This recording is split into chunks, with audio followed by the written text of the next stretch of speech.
විරාමයෙන් අනතුරුව නැවත රැඳෙන්නේ ටීවී නෙත් අපගේ ප්‍රධාන පුවත් විකාශය සමගින් දැන් ක්‍රීඩා තොරතුරු.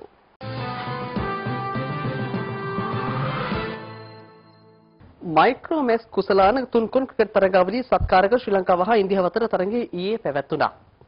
දඹුලු ක්‍රීඩාංගණයේ පැවති තරගය කඩලු 6කින් ජය ගන්නට ඉන්දියාව සමත් වුණා.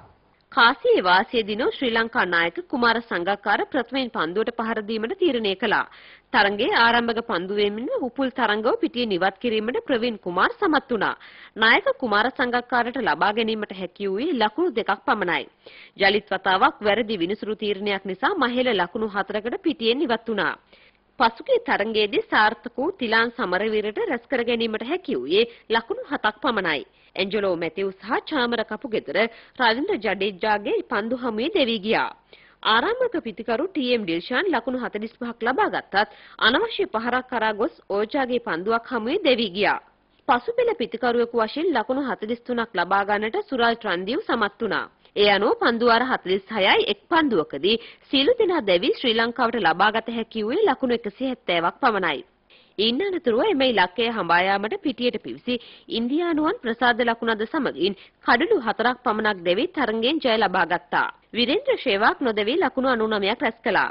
පන්දු යැවීමේදී දිල්හාර සහ මැතිව්ස් කඩලු 2 බැගින් දවා ගත්තා. තරගයේ වීරයා ලෙස විරේන්ද්‍ර ශේවාක් සම්මාන ලැබුවා.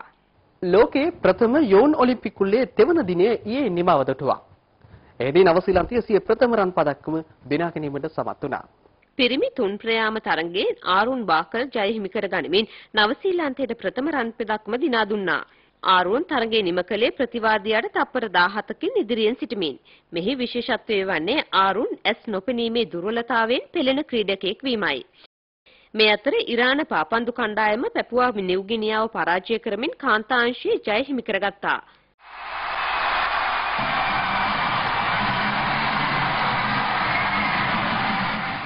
පැසිපන්දු පිරිමි තරගයෙන් පිලිපීනයේ පරදා වර්ජින් දූපත් ජය වාර්තා කළා.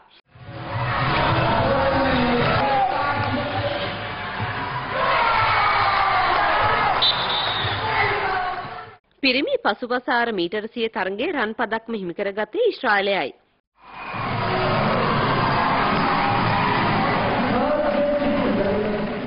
ඕස්ට්‍රේලියාවේ නිකොලස් ෂපර් ලයාරස් මීටර 100 තරගයේ රන් පදක්ම දිනා ගනු ලැබුවා.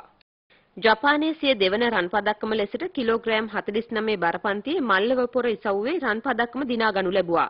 කිලෝග්‍රෑම් 70 බරපන්තියේ කාන්තා මල්ලවපොර තරගයේ ජය ගනු ලැබුවේ කැනඩාවයි.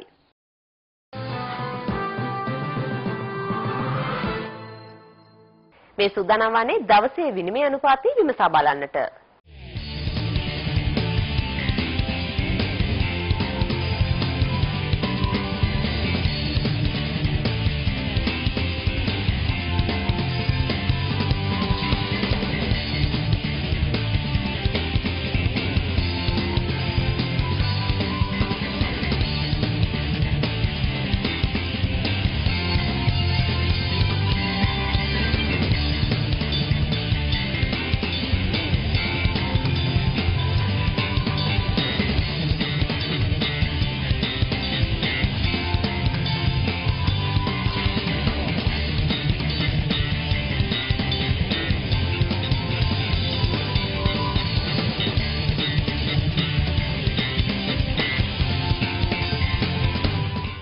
ඒ සමගින් අපගේ ප්‍රධාන පුවත් විකාශය නිමාවටපත් වෙනවා. යලිත් අප හමුවන්නේ හෙට රාත්‍රියේ අපගේ ප්‍රධාන පුවත් විකාශය සමගින්.